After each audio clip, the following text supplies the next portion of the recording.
Get ready. Mind-blowing time.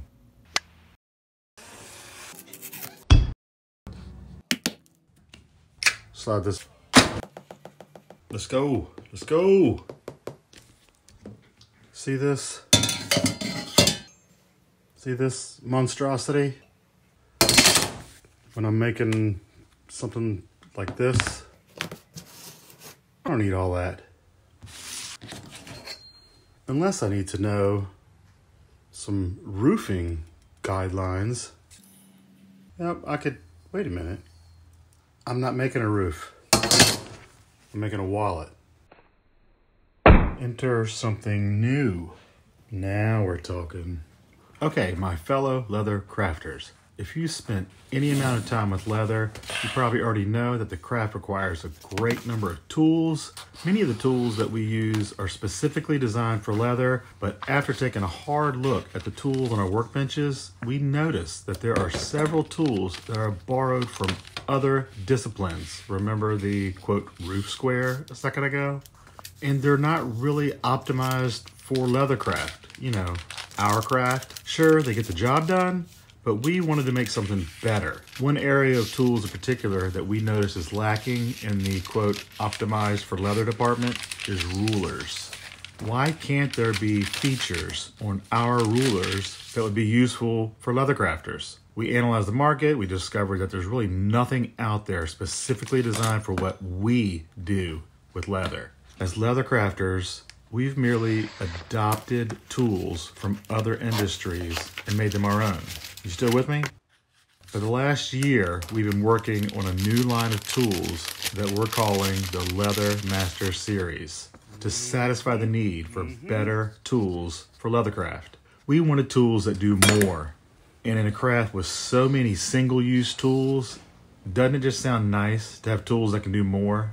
Well, we've created two new rulers that do just that. The Leather Master Square and the Leather Master Centering Rule. These two tools are jam-packed with features, and I'm going to show you all of them right now.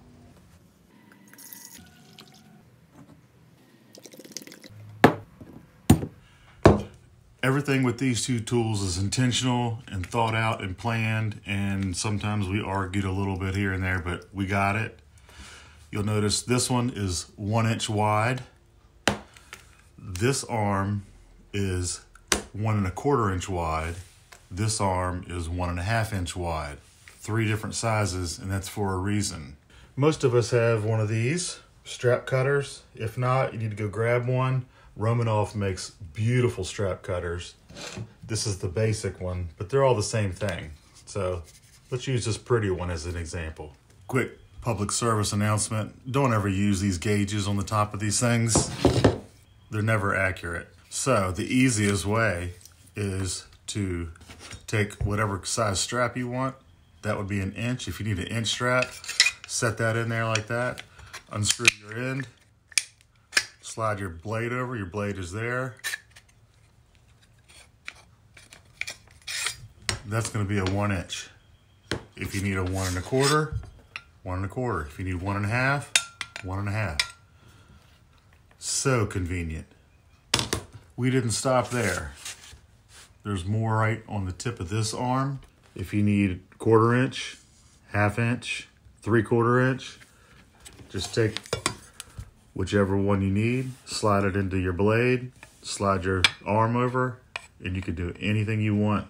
Anywhere between 1/4 inch all the way up to 1 1/2 inch in about 3 seconds. Let me show you how quick this can be. So let's say we want to do 1 1/4. Take that 1 1/4 arm, and you see you're way off. Just put that right there against the edge. Loosen this, slide this over, tighten this, pull it out.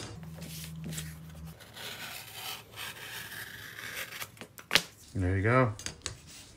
1 1/4 inch.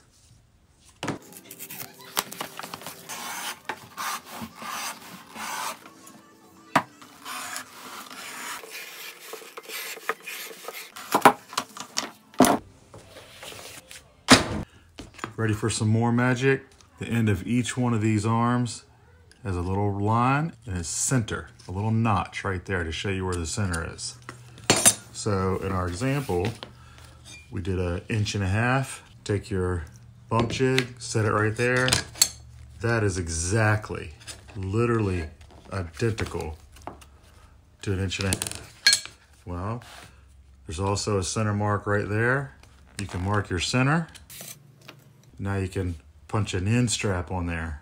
Of course, I can't find my 1.5 inch end cutter, so I do have 1 inch.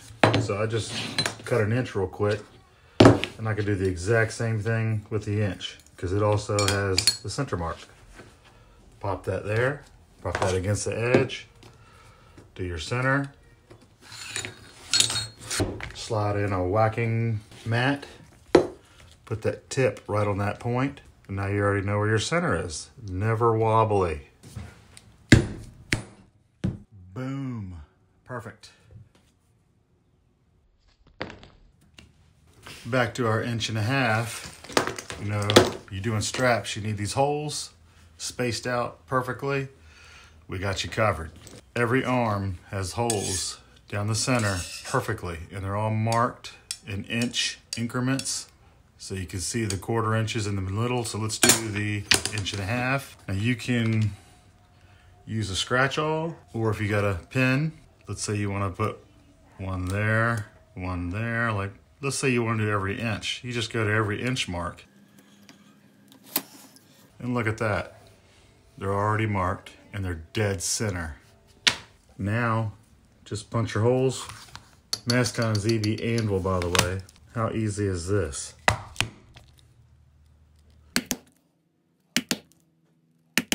Dead center, perfectly spaced as far as you want to go. Quick note on the measuring for the holes. On this side, it goes by the inches because it's 1 inch from the end. But on the other side, these inches start here in the valley. So it's not going to be 1 inch from here. So what we've done is we've added these marks every inch coming from the outside. Same over here. See how this one starts off here because this is in the valley going this way. Well, now you've still got 1 inch mark right there to keep track. And I know a lot of y'all want to geek out, so let's geek out with some specs. Each one of these arms is 10 inches long, not 12 inches by 9 inches or whatever the framing squares are or carpentry squares. 10 and 10. We already went over the widths. 12 inches on the centering ruler. We'll go over the centering stuff here in a bit. 1/8 of an inch thick, both of them. Perfect for sliding your blade across when cutting, and we'll get into that a little bit later. These are type 3 hard anodized domestic 6061 aluminum, not that cheap anodizing. This is the good stuff, type 3. Everything is laser engraved, and you see the white lettering. Essentially, in the laser engraving process, the heat removes tiny bits of material and alters the color. And this is a lot different also than your painted on rulers where the lettering eventually flakes off, scratches off, fades off. This is forever. Here's a good example. This is a pretty good square for carpentry, but see all this? Look at this. You can't read those numbers. I have no idea what's going on down here. That won't happen here. As far as measuring goes, we have imperial on the outside here, metric on the inside here. On this one, we've got imperial and metric. I'm gonna get into this in a little bit more detail. Hold on, let's flip this over. Imperial on the inside here, and we got some graphs here. I'll go over those in a minute too. Here's another thing I really love about these. If you wanna use decimals or fractions, they're both right here in the first 2 inches. Your 1/8 of an inch, 1/4 of an inch, etc. in the fractions. Same exact thing, but in decimals here. But we also did it over here on this one too. Fraction, decimals. Love that. Let's do some basics with the square. This is your pattern. You need another one identical to this with these bump jigs. And by the way, I do have another whole video on how to use the bump jigs and rulers. So you want this piece right here, right? Well, let's see. Let's say this is your leather. You want one of these in here. Step 1, get a straight edge. You see these aren't straight, so just put a straight edge, simple, easy. Take a bump jig, and now your square comes in. You know that's straight, make it square.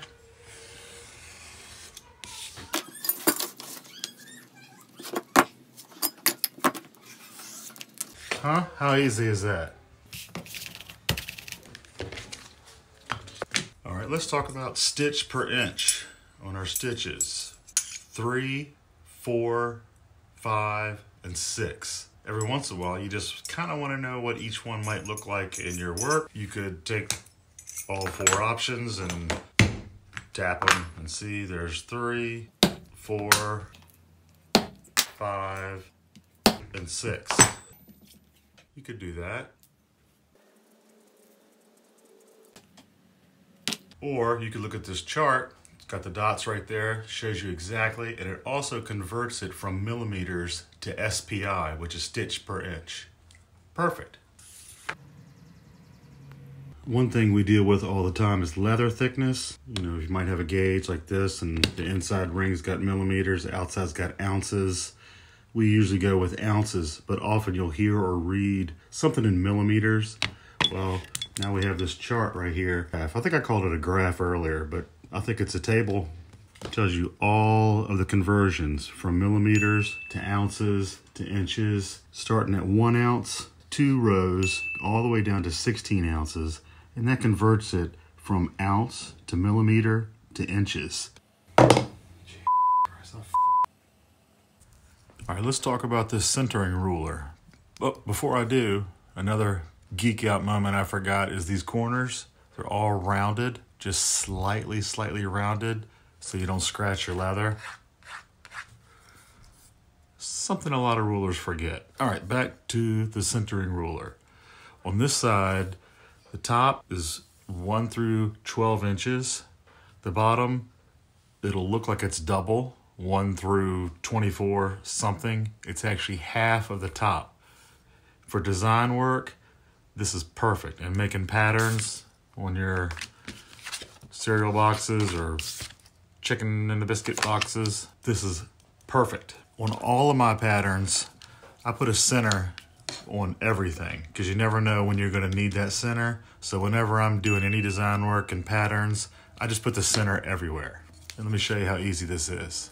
Take your pattern, bump that right up against your bump jig, put the centering ruler here, and you see it is 6, nope, you can't see, I'll show you, 6.5 inches. Well, you could do sort of in your head, half of this would be 3 and something, but you don't really have to do that now. You could just take 6.5 and find 6.5 over here. It's right there, 6.5. Bring it down here, do the same thing. 6.5 is right there. And that's all you gotta do. In just a couple of seconds, you have your center, just like that. Do another smaller one. Let's do this way. So that looks like, that's too easy, that's 4. So this one is, here we go, 4 3/4.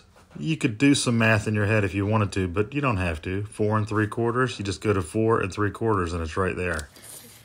It instantly gives you your answer. And then you have your center in just a matter of a couple of seconds. We could even put that example into work with leather. Let's say this is, where are you? Let's say this is your piece and you want to put an arc right there in the center at the top, but you don't see the center. You could flip this over and see this piece is 5 1/4. Well, then you're getting into 8ths and 2 and some blah, blah, blah, blah.